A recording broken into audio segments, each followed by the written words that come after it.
Fly home. Don't say anything to your mother and brother. That text came in at 6:47 a.m. while I sat on a sunlit balcony in Hilton Head Island, watching my mother laugh for the first time in 21 years, at something my brother said. An unknown number. No name. 7 words that turned my stomach to ice. 12 hours later, I was standing in the arrivals hall of Hartford Bradley Airport. A man in a gray suit held a sign with my name. Next to him, 2 police officers, and what they showed me in that conference room. I don't remember hitting the floor. I just remember waking up to fluorescent lights and a paramedic asking me to count backward from 10. That was 4 months ago. I still don't sleep through the night. But I need to tell you everything. Because what my family did, and what I did about it, changed who I am forever. Before I go on, please take a moment to like and subscribe, but only if you genuinely connect with this story. And I'd love to know, where are you watching from right now? Drop your city and your local time in the comments. My name is Willow Farrell. I'm 32 years old, and this is the story of how my own mother and brother tried to destroy me, and how the truth saved my life. Now let me take you back to a rainy November night in Glastonbury, Connecticut, the night I stopped being someone's daughter. I was 11 years old. It was a Tuesday, November 14th. I remember the date because I'd brought home a permission slip for a field trip to the Wadsworth Atheneum, the art museum in Hartford. I needed a parent's signature and $3. That's it. A signature and $3. My mother, Margaret Farrell, was sitting at the kitchen table when I walked in. She had the phone pressed to her ear. Her voice was calm, flat, like she was reading a grocery list. "It's done," she said. "She's leaving tonight." I didn't know who she was talking to. I still don't. She hung up and looked at me the way you'd look at a stain on a countertop, something to wipe clean. "Pack your things," she said. I thought she meant for the field trip. I actually smiled. "You're leaving, tonight." My brother Dean stood at the top of the stairs. He was 14. He watched the whole thing, didn't say a word, didn't move, just leaned on the railing like he was watching a show that didn't concern him. My mother opened the front door. Rain was hammering the porch. She handed me a black garbage bag, the kind you use for yard waste, and said 4 words I will hear for the rest of my life. "Go, don't come back." No suitcase, no coat, no explanation, no $3. I walked 3 miles in that rain. My sneakers filled with water by the second block. The garbage bag ripped at the corner of Hebron Avenue, and my library book fell into a puddle. I made it to my grandfather's house on Hubbard Street at 9:20. When he opened the door, he didn't ask what happened. He didn't call Margaret. He just knelt on the wet porch, wrapped his arms around me, and said, "You're home now, little bird." That was the last time anyone in my family held me for 21 years. My grandfather, Walter Ashford, was a retired civil engineer who lived like he'd never earned $1 past his pension. Small Cape Cod house, vegetable garden out back. A workshop in the garage where he fixed clocks, radios, anything with gears. He wore the same 3 flannel shirts on rotation and drank his coffee black from a mug that said, "World's okayest Grandpa." My grandmother Rosemary was the warmth in that house. She taught me how to make pot roast on Sundays. She braided my hair before school. She read to me every night, even when I was 12 and probably too old for it. I never stopped her. For 7 years, that small house on Hubbard Street was the only place I felt real. Margaret never called. Not once. Dean didn't write. No birthday card, no Christmas visit. Nothing. It was as if I'd been erased from their lives with the same ease my mother used to wipe the kitchen counter.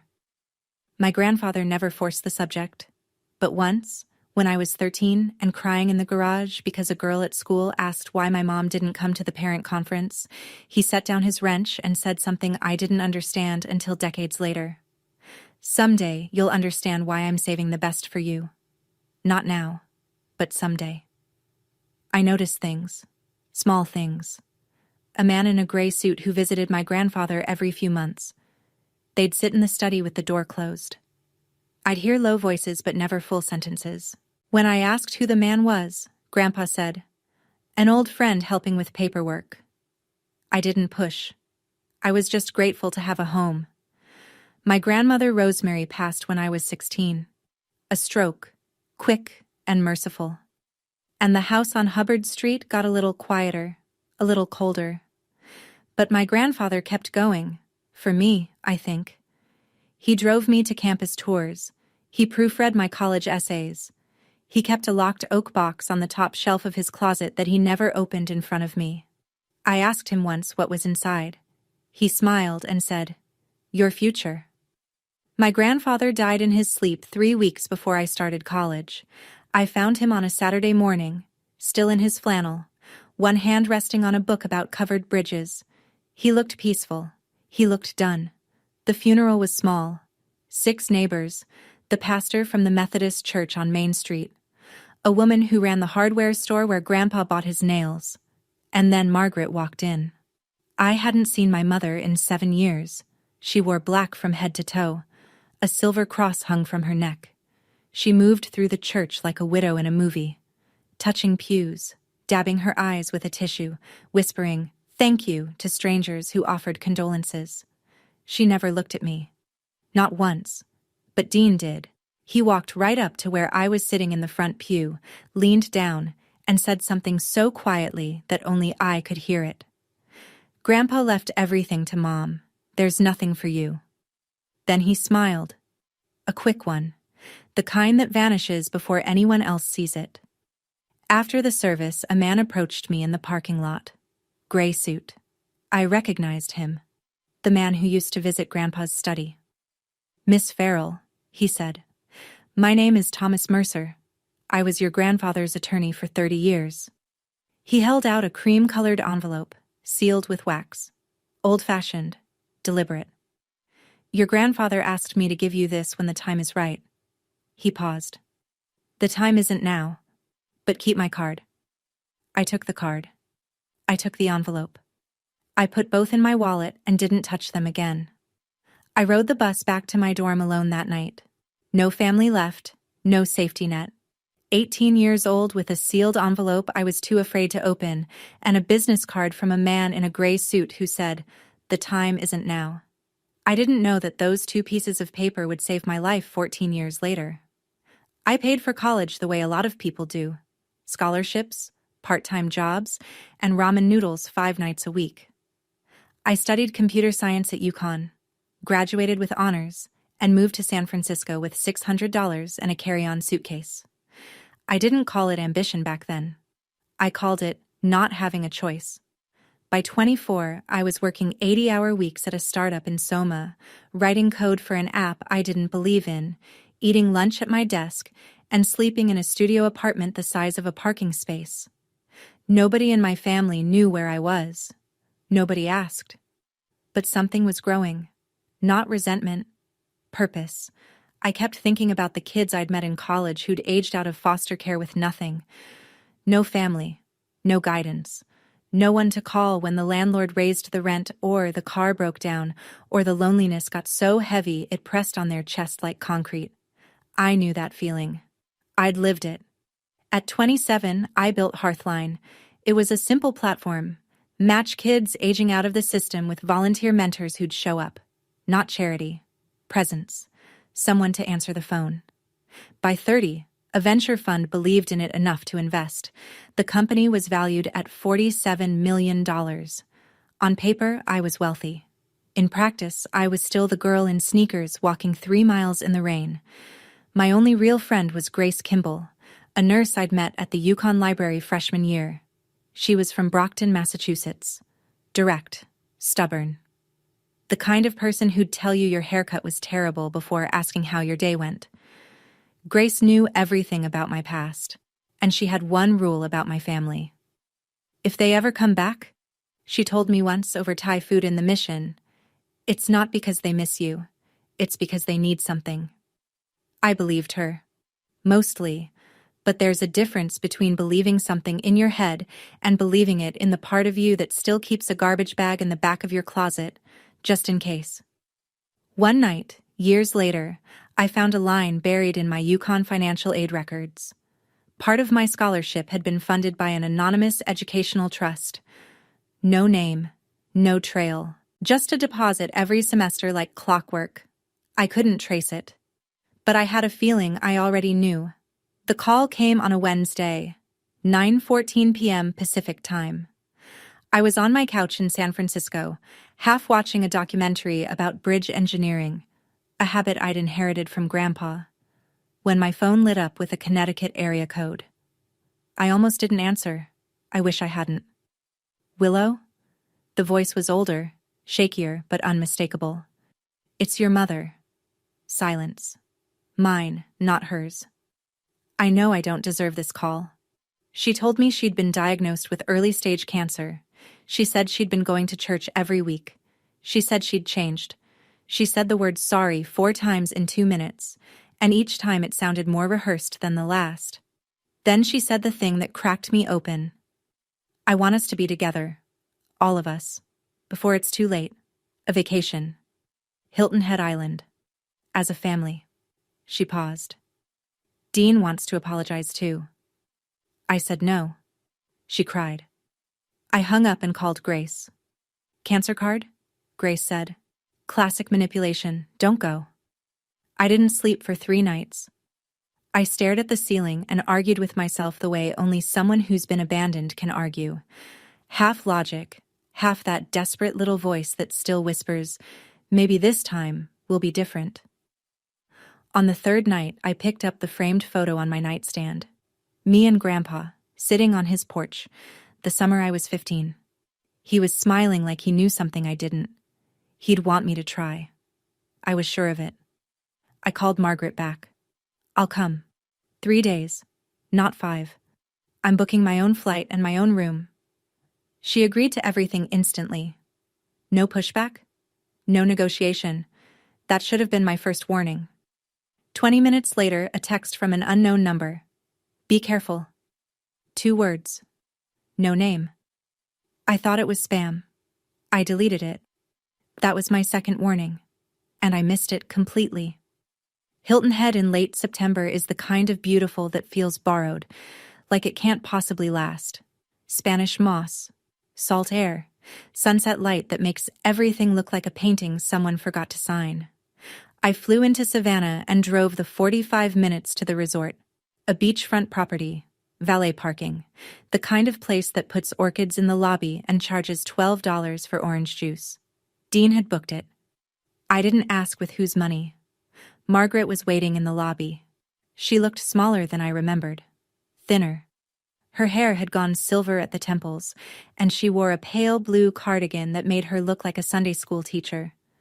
When she saw me, she opened her arms and started crying before I even reached her.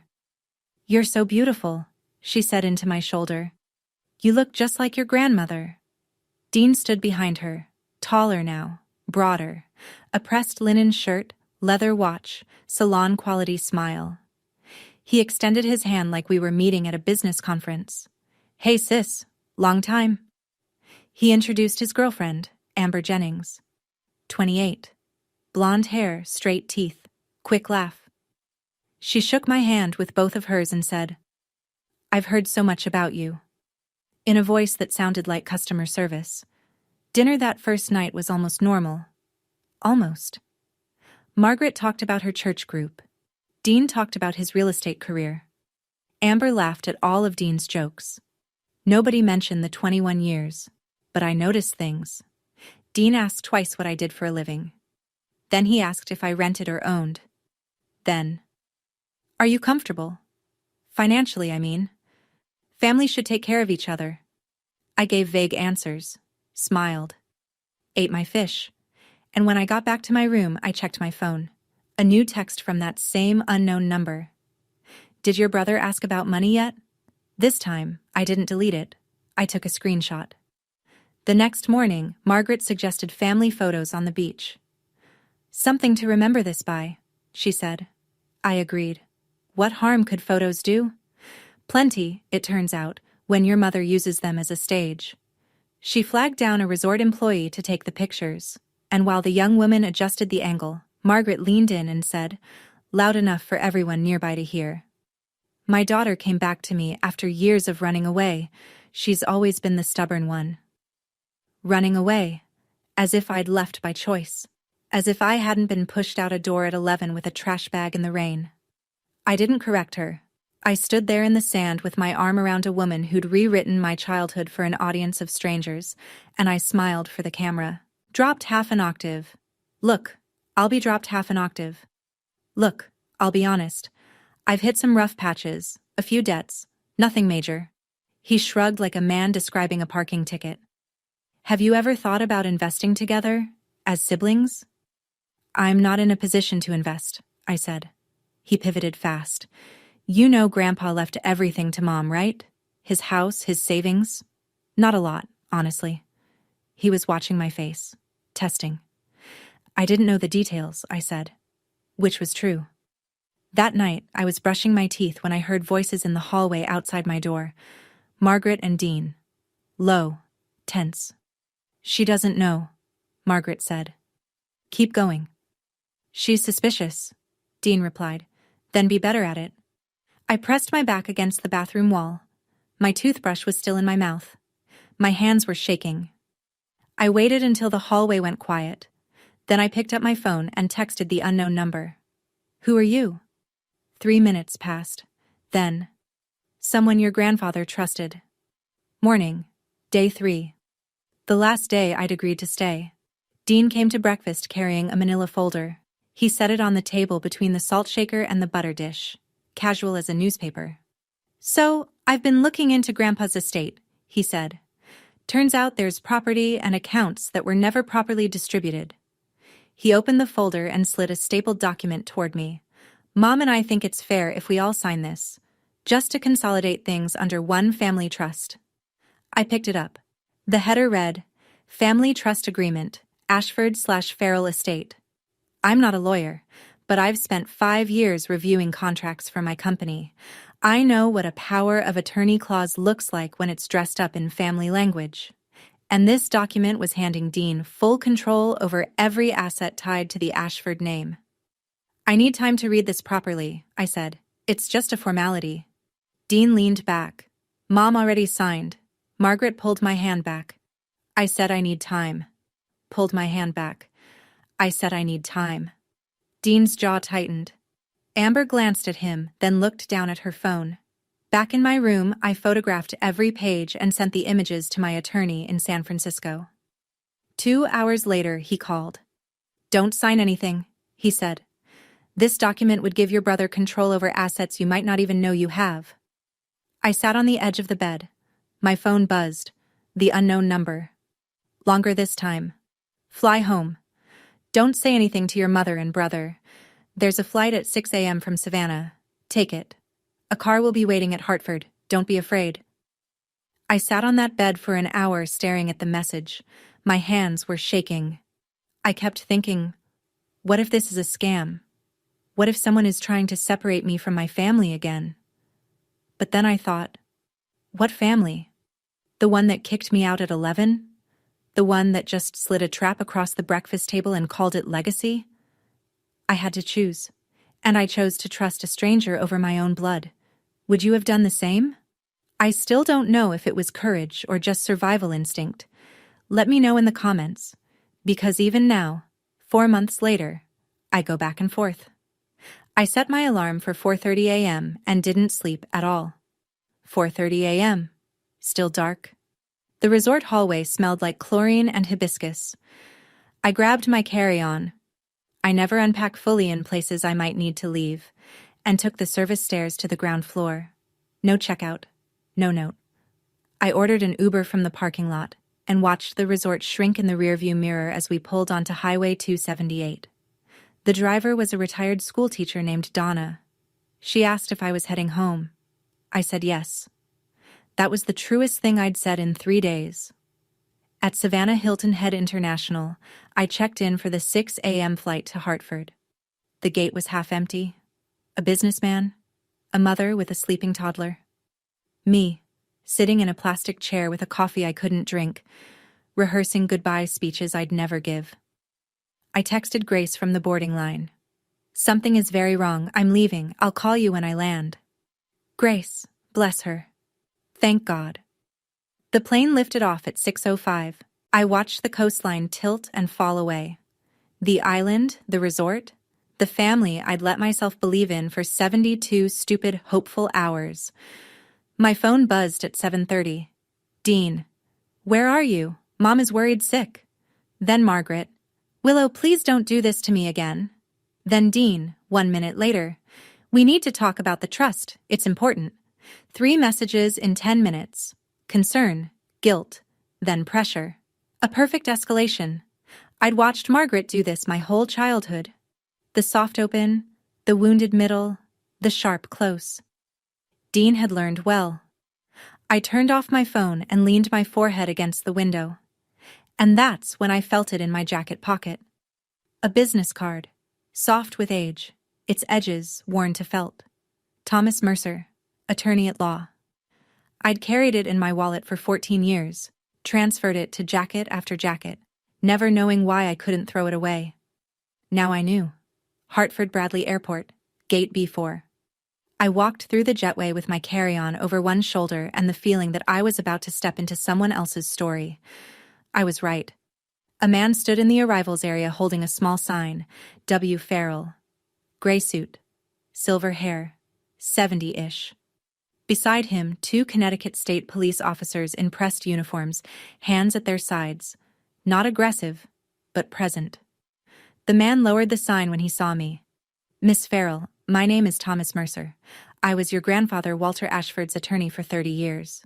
He offered his hand. Steady grip, kind eyes. We need to talk, privately. They led me to a small conference room near the airline offices. Beige walls, a round table, 4 chairs.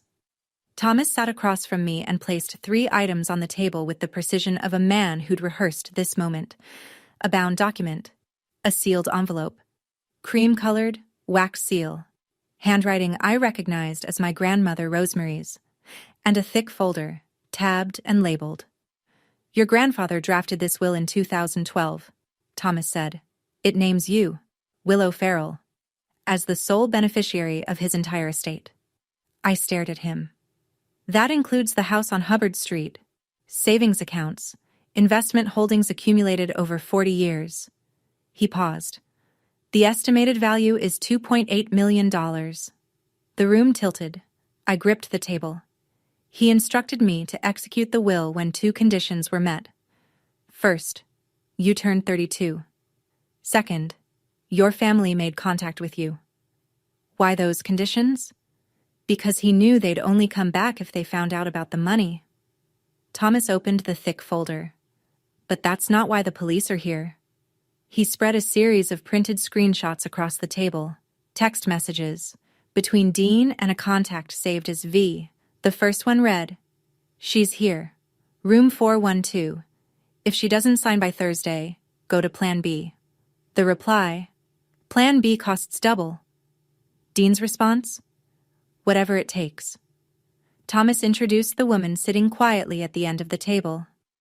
I hadn't noticed her when I walked in, which I'd later learn was the whole point. "This is Rachel Dunn," Thomas said. "Private investigator. I hired her 6 weeks ago, the day your mother called you." Rachel was compact, 40s, short brown hair, no jewelry, a face that gave nothing away. She opened a laptop and turned it toward me. "Your brother owes $340,000, she said. "Mostly online gambling. His creditors are not patient people." She clicked through a timeline. Dean had discovered the will 6 months earlier by breaking into the vacant house on Hubbard Street and finding a draft copy in Grandpa's desk. "He told your mother." Together, they devised the vacation plan. Rachel's voice was clinical, precise. Step 1. Reconnect. Step 2. Get you to sign the family trust document, transferring control to Dean. Step 3. She pulled up a new set of messages. Dean to V, a man named Victor, with a criminal record for aggravated assault and extortion. If she doesn't sign, we go to Plan B. What's Plan B? Make it look like an accident. She doesn't know anyone here. Balcony. Pool. Whatever's clean. I read it 3 times. The words didn't change. Your brother was arranging your murder, Rachel said. Then she showed me the message I couldn't look away from. Dean, to Margaret. Time-stamped 2 days before the trip. She's not signing. We may need the backup plan. Margaret's reply. Do what you have to do. Just keep me out of it. My own mother. 8 words. No hesitation. I stood up. I said, Excuse me. I walked to the restroom at the end of the hall. I locked the door. And I cried in a way I hadn't cried since I was 11, standing in the rain with a garbage bag. My whole body convulsed. The fluorescent light buzzed above me like a hive. When I came back to the table, my eyes were swollen and my voice was raw, but I was done falling apart. What do we do now? I said. Thomas began explaining the next steps. Legal filings, coordination with law enforcement, protective measures. He was halfway through a sentence about a restraining order when the room narrowed to a pinpoint and the floor rushed up to meet me. I woke on my back. A paramedic was kneeling beside me, pressing 2 fingers to my wrist. You're okay, he said. Your blood pressure dropped. Can you count backward from 10? I counted. I stared at the ceiling tiles. I thought about Grandpa opening the door in the rain, kneeling on the wet porch, not asking questions. He knew this would happen.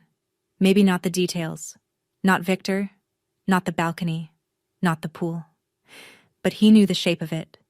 He knew what Margaret and Dean were capable of, and he spent his last years building a wall between them and me.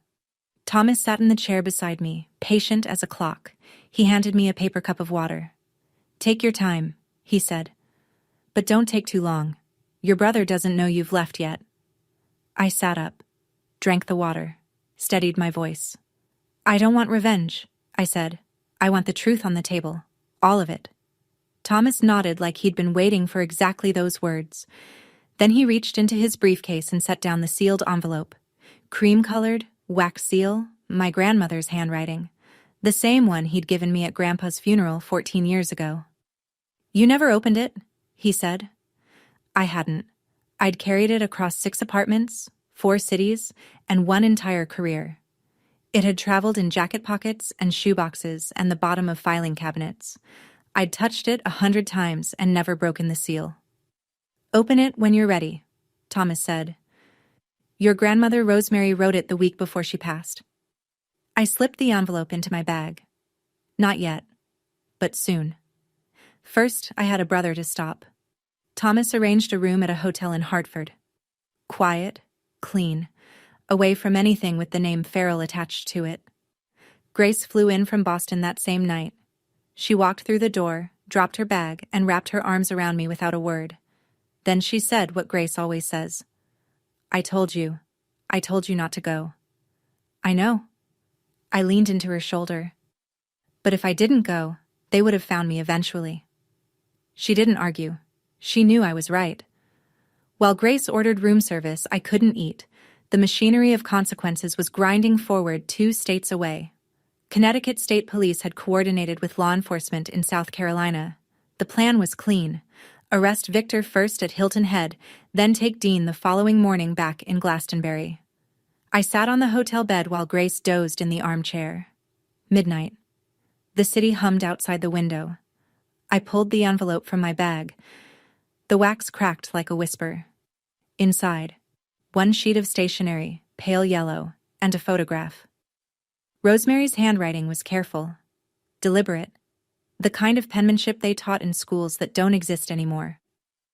My dearest Willow, if you're reading this, it means your grandfather is gone and I'm gone, and someone is trying to take what's yours.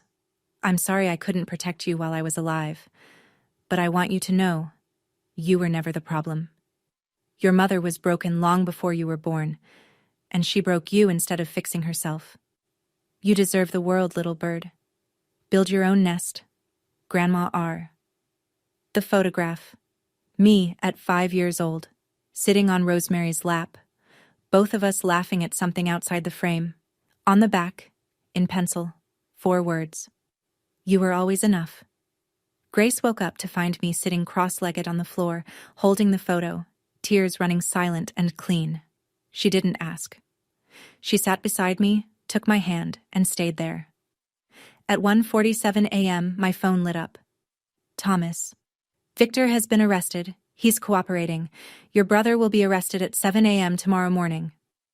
I set the phone down and looked at the photograph one more time. 5 years old. Laughing. Enough. 7 a.m. sharp.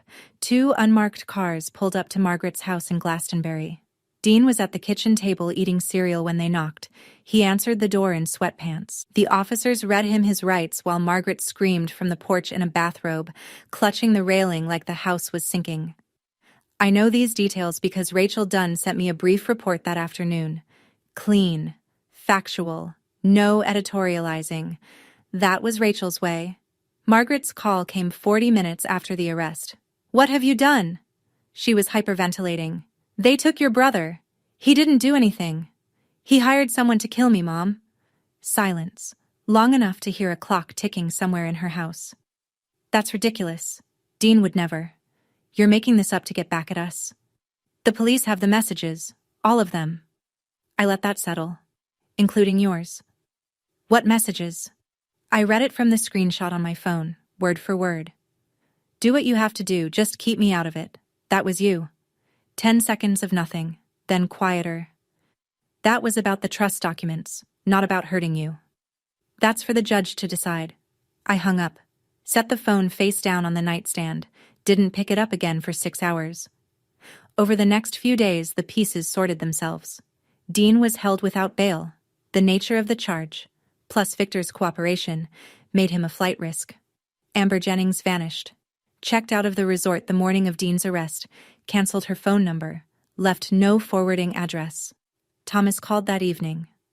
"We need to move on the inheritance claim. Your grandfather's property in Glastonbury has been sitting empty for 14 years. He paused. He left instructions about what to do with it.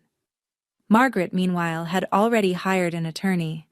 Within 24 hours, her lawyer filed a motion to invalidate the will, claiming Grandpa Walter had lacked testamentary capacity when he signed it.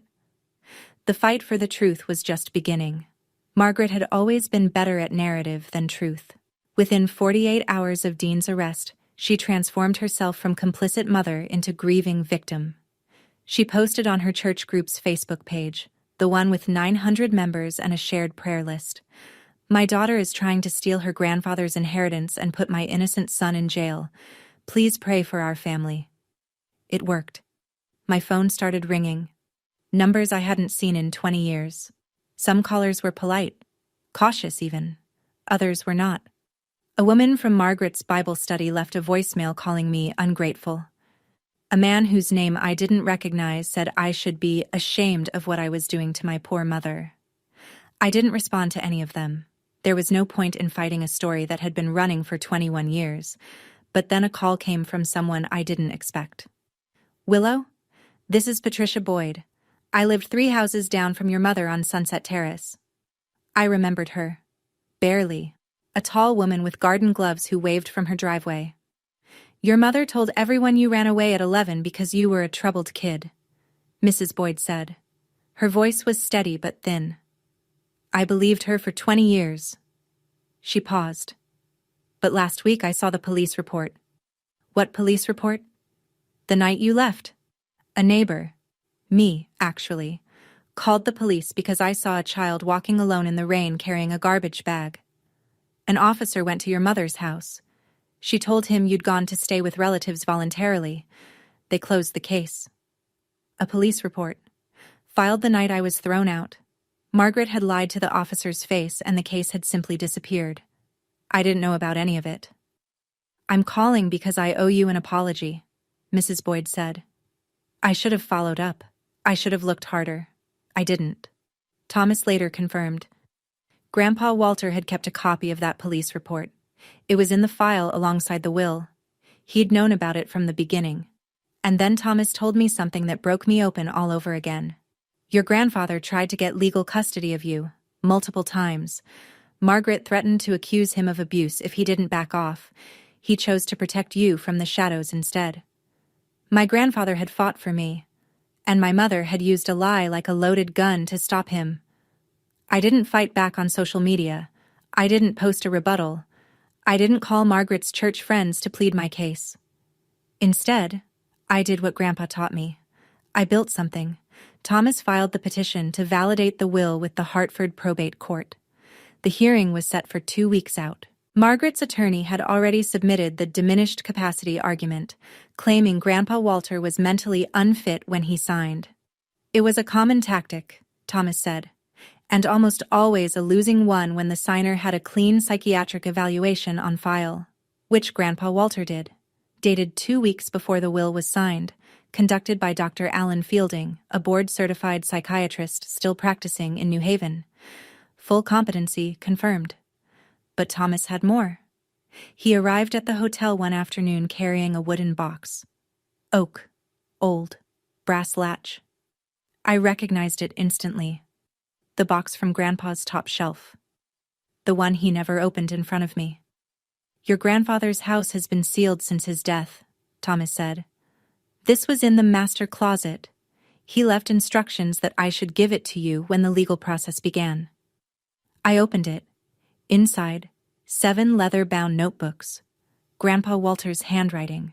A diary spanning 7 years. From the year I moved in to the year he died. I opened the first one at random. March 2009. Called Margaret again. She said Willow is better off without this family. Maybe she's right, but not in the way Margaret means it. He'd documented everything, every phone call to Margaret, every refusal, every legal attempt to bring me home, every quiet act of protection that I never knew about. Your grandfather didn't just plan for your future, Thomas said, adjusting his glasses. He documented the past. He knew this fight was coming. I called Mrs. Boyd that evening. Would you be willing to testify? I asked. About what you saw that night? About Margaret telling the police I'd gone to stay with relatives? Yes, she said, without hesitation. I should have done it 21 years ago. Meanwhile, Grace helped me connect with a nonprofit organization that specialized in transitional housing for youth aging out of foster care. Grandpa's house on Hubbard Street had been empty for 14 years. His will included a specific note about the property. Not a clause, not a condition. Just a line in the margins of his own handwriting. For the children who need a door opened. I was starting to see the full picture now. My grandfather hadn't just saved me. He'd designed a blueprint for what came next. He just didn't live long enough to hand me the key himself. 3 days before the hearing, Dean's defense attorney reached out to Thomas with an offer. Dean would plead guilty to criminal solicitation, a lesser charge, in exchange for Willow not pursuing civil damages. Thomas relayed the message over the phone. I don't want his money, I said. I want him to face what he did. That same afternoon, Margaret called. Not crying this time. No church voice. No trembling hands you could hear through the speaker. This Margaret was the one I remembered from childhood. The real one. Cold. Measured. Stripped of performance. Drop the charges, she said. Walk away, or I will make sure every person in this state knows what kind of daughter you are. What kind is that? The kind who destroys her own family. I let the silence sit for 3 full seconds. You destroyed this family 21 years ago on a rainy Tuesday night, I said. I was just the evidence. I hung up. Thomas spent that week assembling everything. The validated will, the psychiatric evaluation, the police report from 2003, Walter's diaries, the text messages between Dean and Victor, the text between Dean and Margaret, Mrs. Boyd's sworn statement, Rachel Dunn's investigative report. The courtroom will be full, Thomas warned me. Margaret's church friends, neighbors, local press may show up. Good, I said. The truth works best in the open. That night, alone in the hotel, I returned to the oak box. I'd read most of the diaries, but at the very bottom, beneath the last notebook, I found something I hadn't noticed before. A savings book, a college education fund. The name on the account, Willow Farrell. Opened the day I was born. The final entry was a deposit dated 3 months before Grandpa died, and on the last page, in his careful engineer's handwriting, for the nest you'll build yourself. Sitting there, holding that savings book with my name on it, a name my grandfather wrote on the day I was born, I realized something. He never forgot me. not for a single day. Even when I thought I was completely alone in the world, someone was quietly building a floor beneath me so I wouldn't fall through.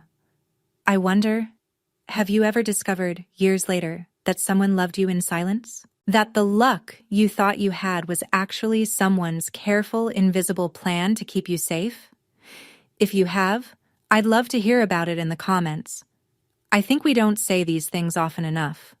I closed the box, set my alarm, and laid out my clothes for court. Tomorrow, the truth would have a room full of witnesses. Hartford Probate Court, Courtroom 3B, 9:15 on a Tuesday morning. The room was full. Margaret's church friends filled one side, a cluster of women in modest blouses, clutching purses, whispering.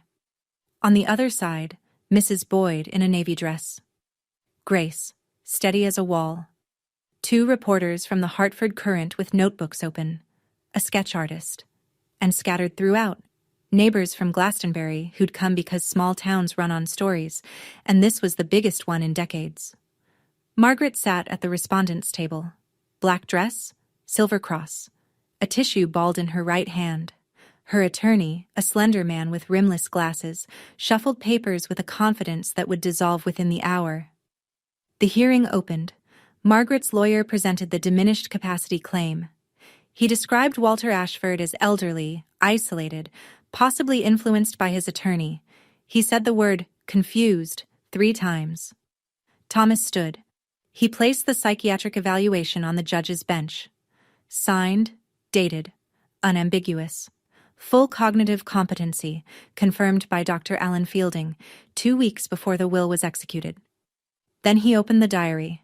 He read aloud the entry from November 14th, 2003. The night I was thrown out. Grandpa's handwriting. Grandpa's words. Margaret called at 9 p.m., said she put Willow out. The child walked 3 miles in the rain to my door. She was 11. She was shaking. I called Margaret back. She said, "Keep her. I don't want her." The courtroom went quiet. Not church quiet. Grave quiet. Margaret shot to her feet. "That's a lie. He made that up." "Sit down, ma'am," the judge said. Thomas called Mrs. Boyd to the stand. She walked slowly, hands folded. She described the night, the rain, the child, the garbage bag, the 911 call. She described the officer going to Margaret's house. She described what Margaret told him. She said her daughter had gone to stay with family, Mrs. Boyd said, voluntarily. She looked directly at Margaret. That was a lie. I watched that little girl walk down the street soaking wet. There was nothing voluntary about it. One of the church women in the back set down her purse and didn't pick it up again. During the 15-minute recess, Margaret crossed the aisle and grabbed my wrist. Her grip was tight. Her eyes were dry now. No performance left. "You're killing me," she whispered. "Is that what you want?" I looked down at her hand on my arm. I removed it, gently, finger by finger, and met her eyes. "No, I just want the truth to have a voice." The judge returned. The room rearranged itself into silence. Thomas presented the final pieces, the psychiatric evaluation. The 2 signing witnesses, Dr. Alan Fielding and Martha Bowen, the town librarian. Both still alive, both prepared to confirm. The 20-year chain of custody that Thomas had maintained on every document. Clean, unbroken, airtight. The judge reviewed the file for 8 minutes that felt like 80. Then he spoke. "The court finds the will of Walter H. Ashford to be valid and duly executed. The petitioner, Willow Farrell, is recognized as the sole designated beneficiary." Margaret's head dropped. Not dramatically, not the way she'd performed grief at the funeral. This was real. Her shoulders folded in. Her attorney put his hand on her arm, and she shook it off. No one from the church pews moved to comfort her. Thomas wasn't finished.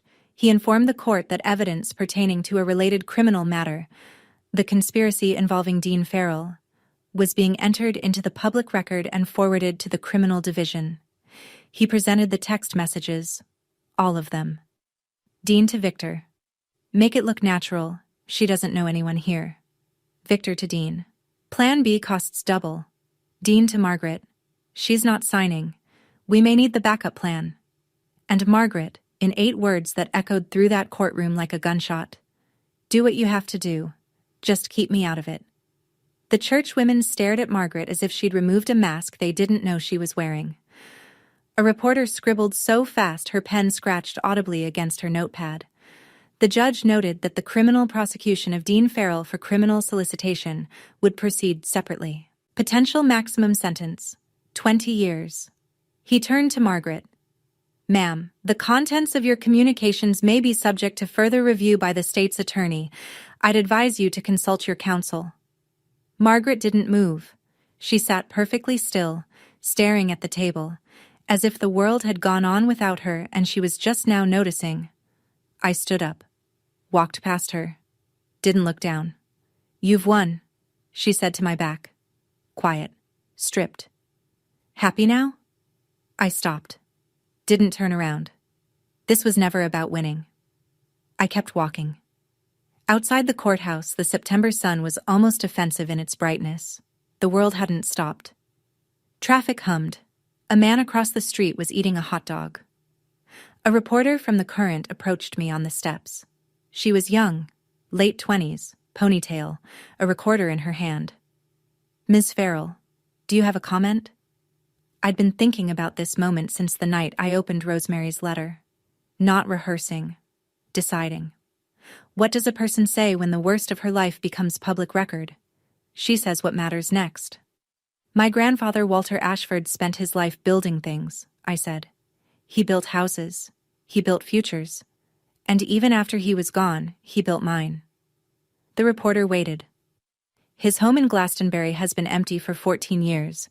I'm turning it into a transitional home for young people aging out of foster care. It's what he wanted. He wrote it down. What will it be called? Ashford Nest. I paused, because my grandmother once told me, build your own nest.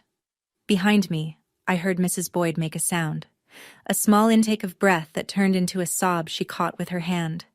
The reporter asked the question I knew was coming. What about your mother? That's a private matter. Do you forgive her? 3 seconds of silence. I let them pass. Forgiveness is a process, I said. But boundaries are a decision. I've made mine.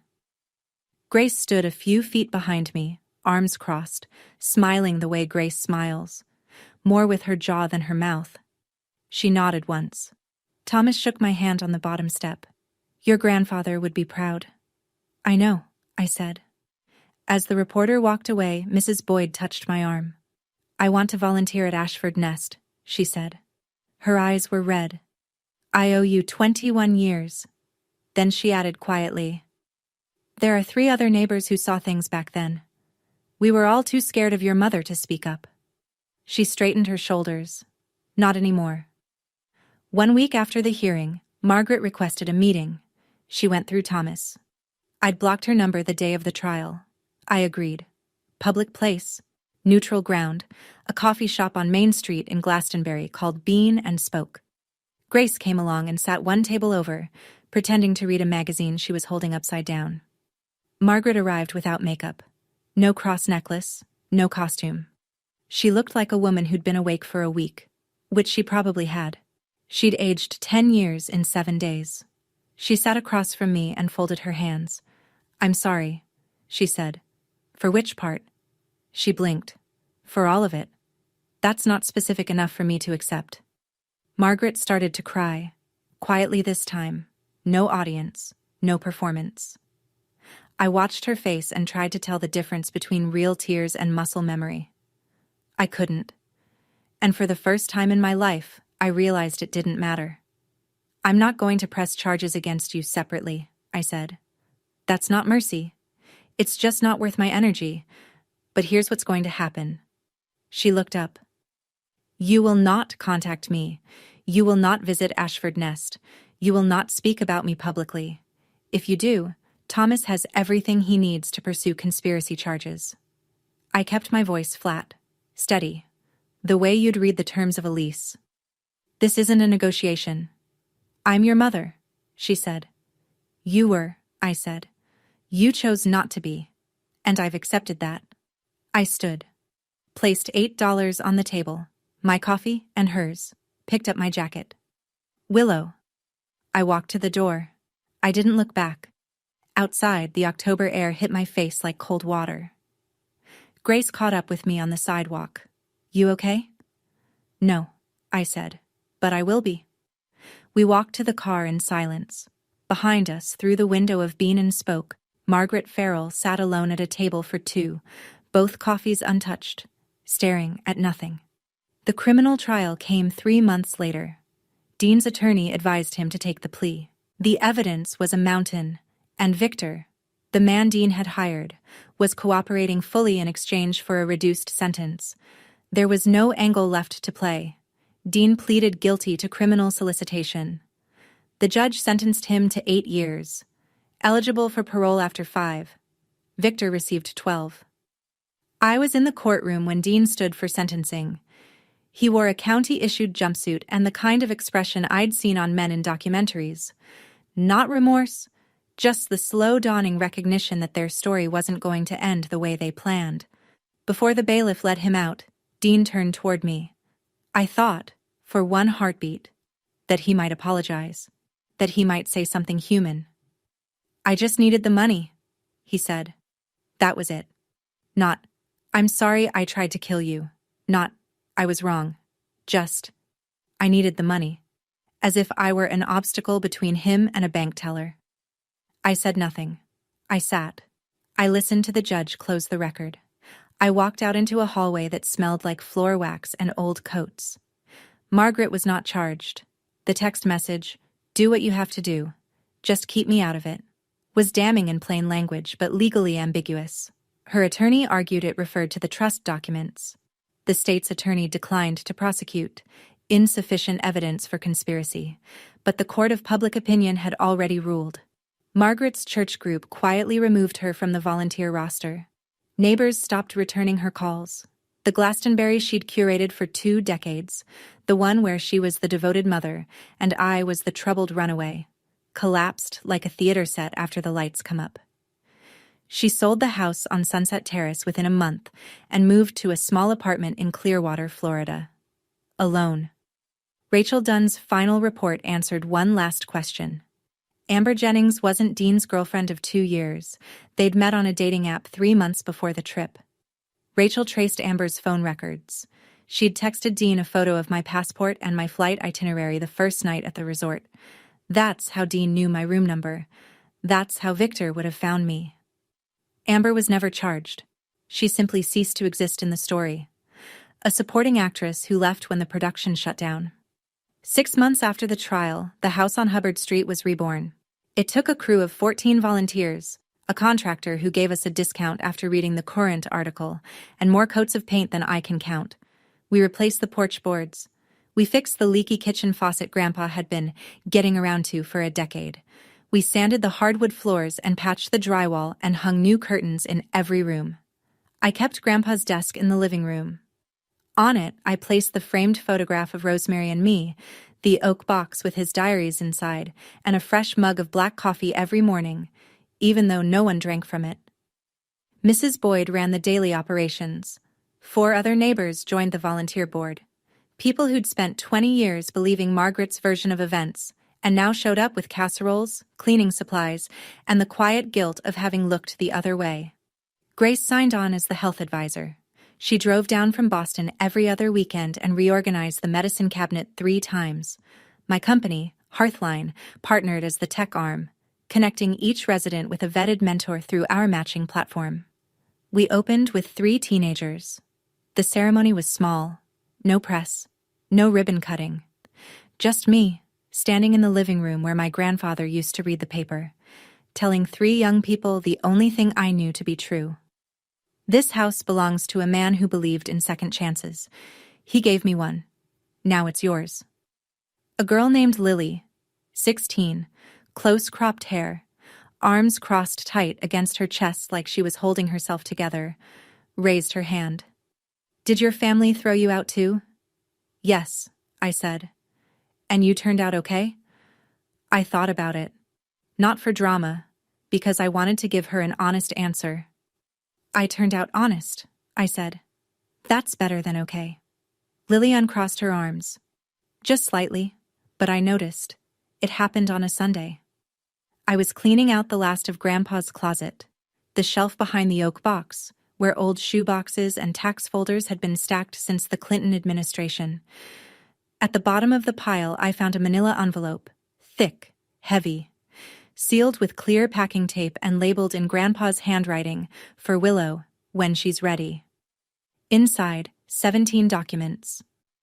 Each one a petition for legal guardianship of a minor child, me, filed with the Connecticut Superior Court. The first was dated June 2003, 7 months after I arrived at his door. The last was from 2012, 2 years before he died. 17 petitions, 17 denials. Every single one had been contested by Margaret. Her objections were consistent. Walter Ashford is elderly. Walter Ashford is in declining health. Walter Ashford cannot provide a stable home environment. The same lies, copy-pasted year after year, stamped and filed by a woman who hadn't set foot in her father's house since she threw her daughter out of her own. I sat on the closet floor with the petitions fanned out around me like a collapsed deck of cards. 17 times he'd walked into a courtroom for me. 17 times my mother slammed the door. And he never told me. Not once. Thomas confirmed it that evening by phone. He didn't want you carrying that weight while you were building your life. He said, and these were his words, "Let her think she's free. She'll fight harder." But there was one more thing. Clipped to the 9th petition, the one from 2005, was a supporting affidavit signed by someone I hadn't thought about in over 20 years. My father, Robert Farrell, the man who left when I was 4 and never looked back. He had signed a document supporting Grandpa Walter's custody bid. 1 page, 1 signature, then silence again. No follow-up, no phone call, no contact. I don't know what it means. I haven't decided if it changes anything. But for the first time since I was a little girl, I thought about my father as something other than absence. I found a letter beneath the petitions, the last one Grandpa ever wrote to me, undated, unsigned, as if he'd started it, put down the pen, and never picked it up again. I failed you 17 times in court, but I will not fail you in my final act. Everything I have is yours. Use it to build what I couldn't, a home no one can take from you. I pressed the letter against my chest, closed my eyes, and let myself cry for the last time in this story. 3 months after Ashford Nest opened, Mrs. Boyd called me on a Wednesday afternoon. "Your mother is outside," she said. "She's just standing on the sidewalk, across the street, looking at the house." I walked out the front door. Margaret was on the opposite curb, wearing a beige coat and flat shoes.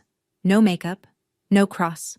She looked like a woman returning to a place that had moved on without her, which is exactly what she was.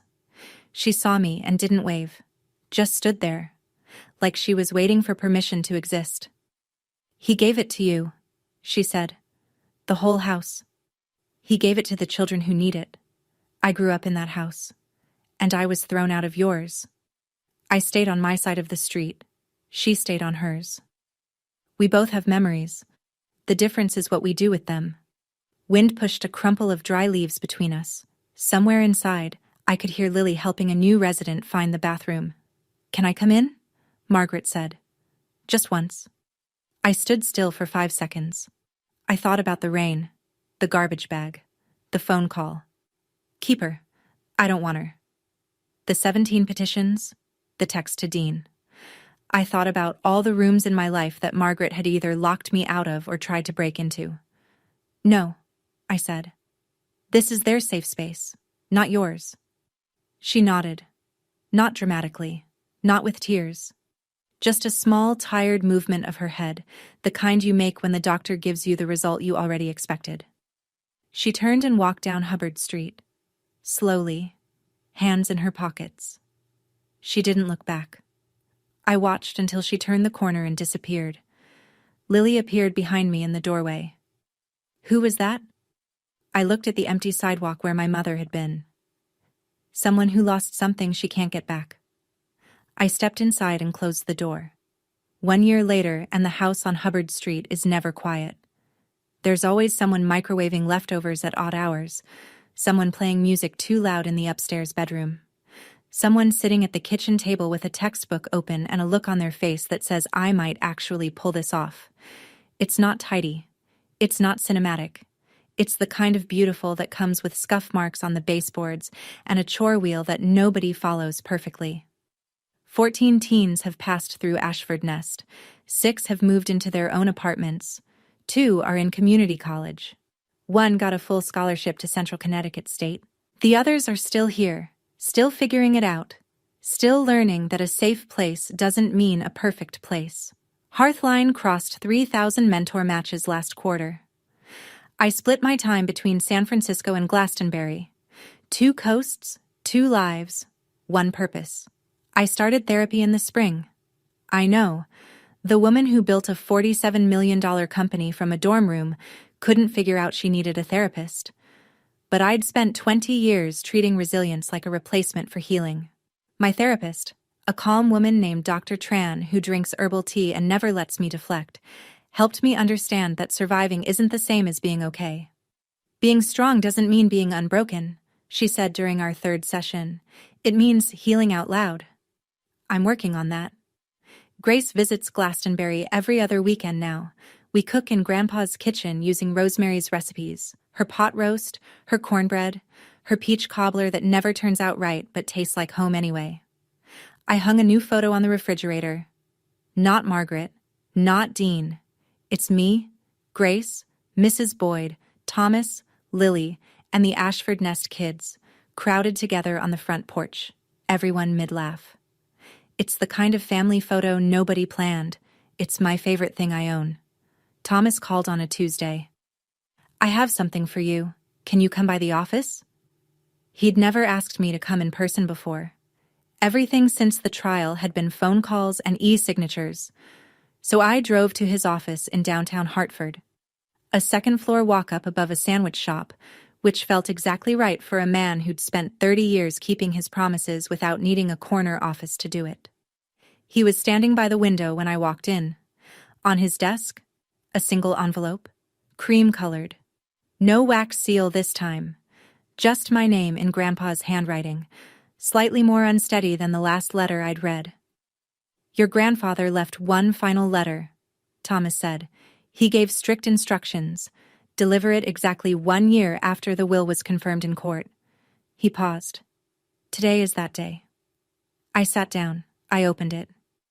Dear little bird, if Thomas gave you this letter, it means you survived. I knew you would. I'm sorry I couldn't be there to see it. I'm sorry I couldn't fight louder. But I hope you know. Every day you lived on your own, you proved that love isn't about blood. It's about choice. You chose to keep going. You chose to be kind when the world gave you every reason not to be.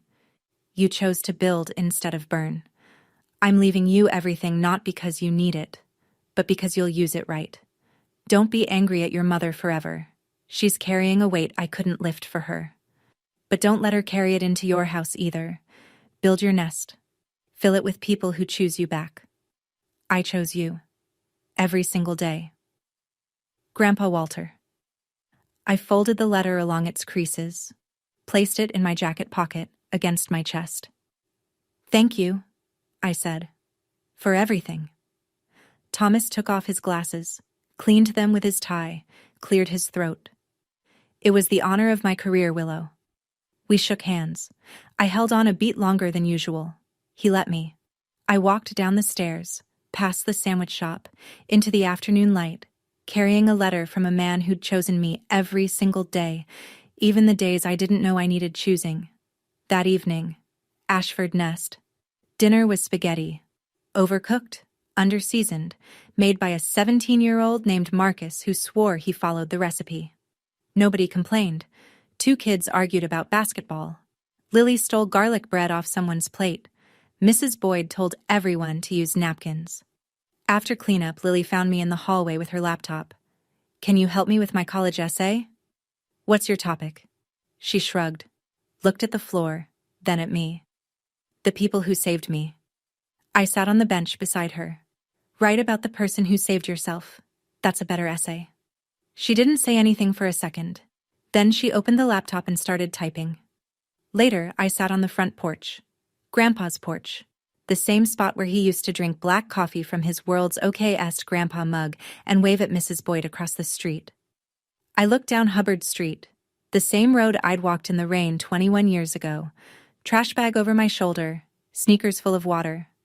The same road Margaret had walked down 3 months ago, hands in her pockets, not looking back. The same road Grandpa had carried me in from the night I arrived at his door. The road hadn't changed, but I had. I pulled out my phone, the photo of Rosemary and me, 5 years old, laughing, always laughing. On the back, in pencil, "You were always enough." I put the phone away, leaned back, breathed in the cold Glastonbury air. Above me, the stars did what they always do, showed up without being asked. That's my story. It's not pretty. It's not tied with a ribbon. My brother is in prison. My mother lives alone in Florida. I don't hate either of them, but I don't open my door for them either. Here's what I learned. And I'm not saying this as advice. I'm saying it as someone who walked 3 miles in the rain at 11 years old and spent the next 2 decades trying to understand why. You don't owe loyalty to people who confuse control with love. You don't owe forgiveness on someone else's timeline. And you absolutely don't owe your silence to protect people who wouldn't protect you. If you're in a family that makes you feel small, that makes you question whether you're worth the trouble of keeping. Let me say this as clearly as I can. Leaving is not betrayal. Boundaries are not cruelty. And building a life they didn't plan for you is not revenge. It's survival. My grandfather knocked on the same door 17 times for me. 17 petitions. 17 refusals. He never stopped. If no one has knocked on yours yet, consider this my knock. Build your nest. Thank you for staying until the end.